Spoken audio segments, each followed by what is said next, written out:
السلام علیکم۔ آج ہم ایک ایسے عمل پر بات کر رہے ہیں جو ہماری روزمرہ کی عبادت کا ایک لازمی حصہ ہے۔ ہمارے پاس ایک تحریر ہے، وضو کا مکمل اور آسان طریقہ۔ تو آج اسی کی روشنی میں وضو کو سمجھنے کی کوشش کریں گے، یعنی نماز سے پہلے پاکیزگی حاصل کرنے کا طریقہ۔ وعلیکم السلام۔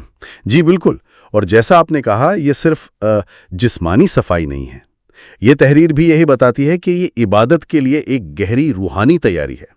تو آئیے دیکھتے ہیں اس میں کیا تفصیلات ہیں۔ ٹھیک ہے، تو شروع کہاں سے ہوتا ہے؟ مواد کے مطابق پہلا قدم نیت ہے، یعنی دل میں ارادہ کرنا۔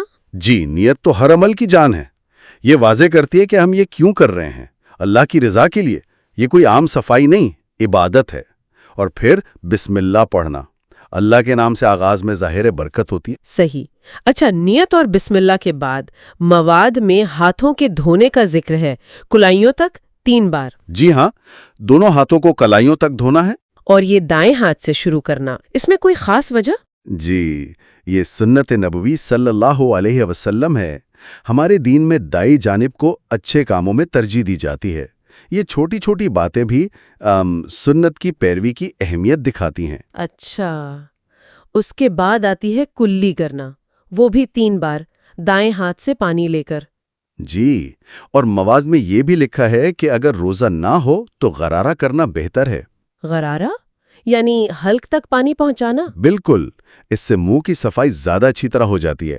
یہ ایک طرح سے صفائی میں مبالغہ ہے جو مستحب ہے۔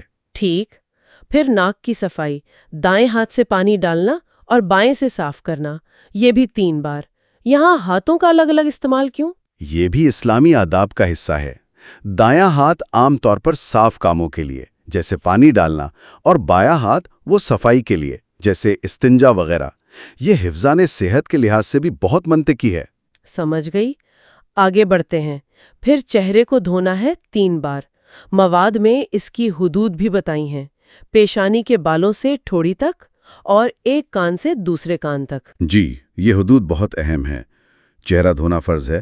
ان حدود کا خیال رکھنے سے یہ یقینی ہو جاتا ہے کہ کوئی حصہ خشک نہ رہ جائے، فرض پورا ادا ہو۔ بالکل۔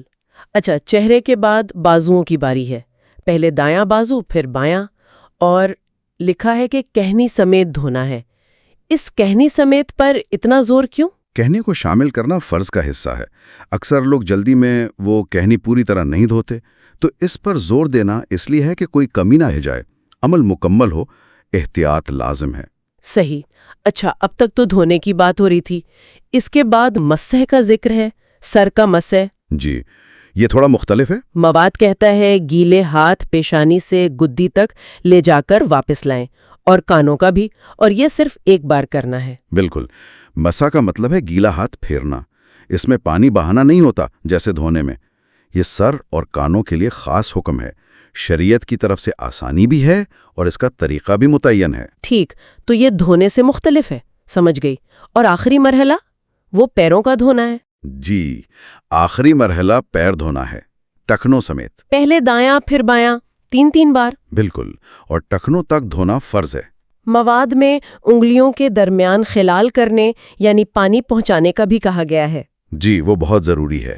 پیروں میں خاص طور پر انگلیوں کے بیچ میل یا خشکی رہ سکتی ہے۔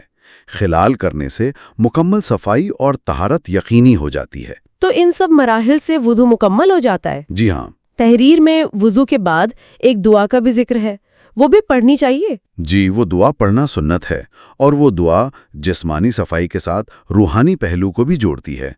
دعا یہ ہے: اشہد ان لا الہ الا اللہ وحدہ لا شریک لہ واشہد ان محمدن عبدہ ورسولہ اللہم اجعلنی من التوابین واجعلنی من المتطہرین۔ اس کا مفہوم کیا ہے؟ اس کا ترجمہ ہے: میں گواہی دیتا ہوں کہ اللہ کے سوا کوئی عبادت کے لائق نہیں، وہ اکیلا ہے، اس کا کوئی شریک نہیں، اور میں گواہی دیتا ہوں کہ محمد صلی اللہ علیہ وسلم اس کے بندے اور رسول ہیں۔